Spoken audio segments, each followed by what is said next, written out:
Good afternoon, this is Jeff with Sewer Tech Northwest. Today we're at property address 2505 Southwest Crestdale Drive here in Portland, located down in the basement. We're going to go through a 4-inch ABS cleanout that ties right back into the original cast iron and check the overall condition and serviceability of the sanitary sewer line. We have water currently running. We're going to zero out once we get inside the cleanout access. Nice enough to give you a two-way clean out here, which is even better. All right, off we go.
All right, so there's our kitchen sink or drain tying in there.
Transitioning here over to 4-inch concrete pipe. This may be transite. We'll get a better view of it as we go here.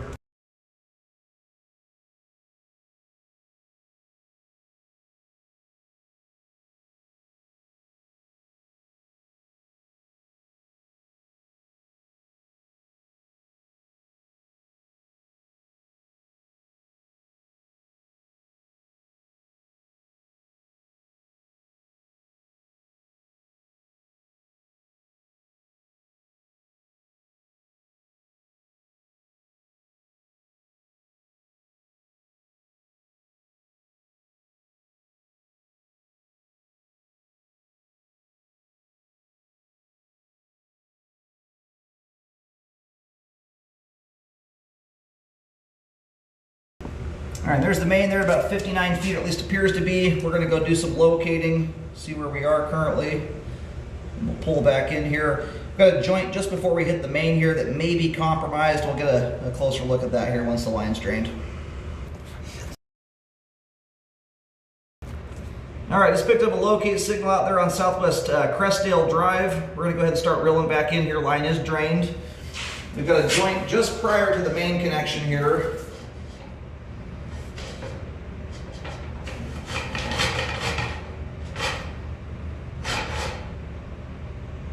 That might just be a little bit of debris on the sidewall there. First glance when you're first coming through, there's a little bit of separation at the joint, with the line drained out completely now though. I don't see our dirt clods sticking through. We don't have any earthworms crawling around. I think that has more to do with the configuration, the way the line dives here. That grittiness on the left side there appears to just be debris.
All right, so this joint here at about 49 feet, I'm going to push up to it here to go locate it. That joint there does show a level of separation versus the one up ahead a little bit where you can see the rubber gasket material showing. That joint was closed off. This one, however, these are rubber gasketed joints. They're not grouted like standard aggregate concrete is. So that substance there pushing through the top of the pipe there does appear to be dirt. And the joint is shifting, so the concern here over time is hydro erosion. It can cause the line to settle slowly but surely, which has already taken place to some extent. It can also cause erosion to the ground above the pipe too. So this is something I'm going to recommend to fix on here. We're going to go locate here.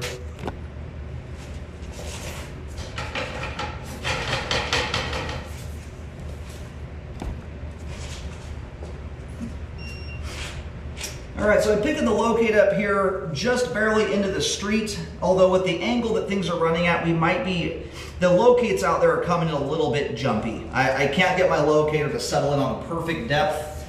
I'm getting somewhere between 8-9 feet deep there, but it's one I wouldn't do any digging on unless it was relocated to double check. But so the paint markings out there to be considered approximate. That's why I have not written depths down. You'll see a white paint marking that's approximately where the main is at in the middle of the street, and then another one just near the road edge. That's where that joint is showing dirt coming through. And in this case, yeah, it looks like they took the cast iron here essentially right up to the street edge.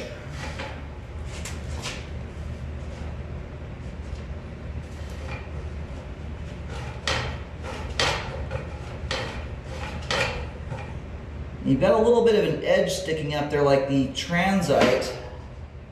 You can see that lip just up ahead there. That may be, it's possible it's a deformation in the production of the transite. That looks very reminiscent though of a crack in the sidewall where the pipe wall is pushed in a little bit.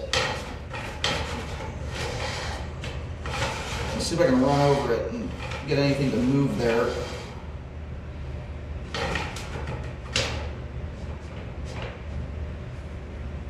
And you may very well also have a little hole that's formed just prior to that.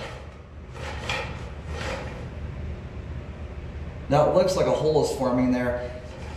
I think what's happened though is over time some just debris going down the line has kind of gunked that inward. I'm not sure what else would create that lip like that. And it's not going to be the first time I've seen transite do this. It's asbestos concrete, not aggregate, so when it breaks, it can move without separating from the rest of the pipe, because it's got fibers inside of it. Whereas normal concrete, it's a lot more obvious when you get a big crack through it because it crumbles apart. But it looks like you've got a hole and a crack there forming just past the transition joint.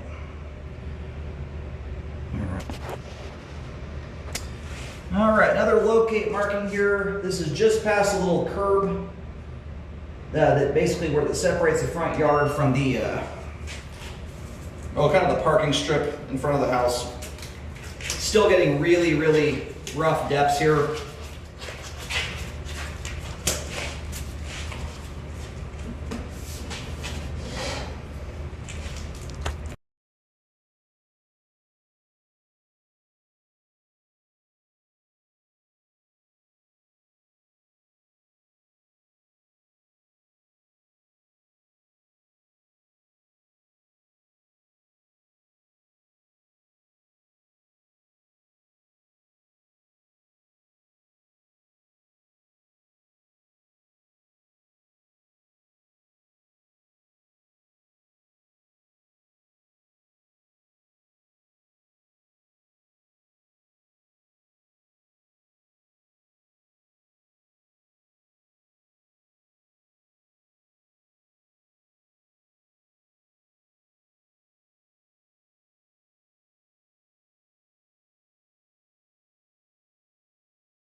All right, we're gonna do a toilet flush here, one or two of those to help remove some of this debris here in the flow line.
All right, we're gonna go ahead and reel the camera on out of here. Just as kind of a recap, have seen at least one joint out there at 49 feet showing some level of dirt coming through it. That is one I do recommend a spot repair on at the very minimum. The rest of the line here appears to be intact. There's a little bit of a question mark, that last joint just before the main. By and large, what it looks like is it looks like just debris that's gone down the line is kind of collected on the sidewall there. At first glance, create a little bit of an appearance like there could be some substance coming to the joint, but that's a very hard spot to confirm what we've got there. My 2 cents on this, as long as I've been doing this stuff, if you're going to do any amount of repairs, as it sits right now, in my opinion, doing this by anything else but epoxy liner is a bit overkill for what you've got here. As flow is good from end to end, slope and grade is good, but because of the setup fee and what's involved in lining, if you're going to line this thing because of its age, I would recommend going the full mill deal and at least lining all of the concrete pipe. It's also the pipe that's more susceptible as time goes on, the joints giving out and leading to hydro erosion and progressive settling.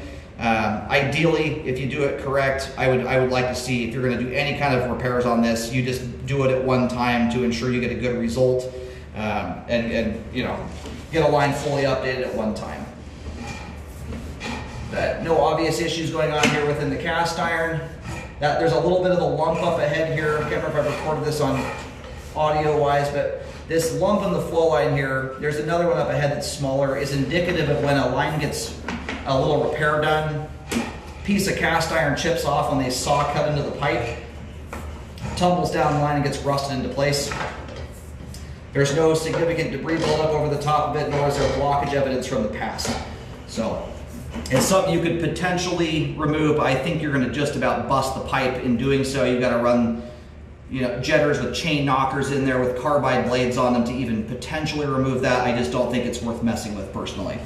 After any repairs are done, I recommend a rescope to check the work. And if a lot of this pipe remains original, I would recommend a rescope at every 2 years to monitor the line. That way you can get as much life out of it as possible, but also ensure that you don't miss any opportunities to do a trenchless liner down the road, which when you get a liner like this with good slope and grade, very deep, and the pipe in the road is your responsibility, it behooves you to do that. Saves a lot of money. From a flow standpoint, we have good flow to the main lateral. The line is functioning properly in that regard. I can't say the same for the line being 100% watertight, as we do have some evidence of the pipe being exposed to the ground.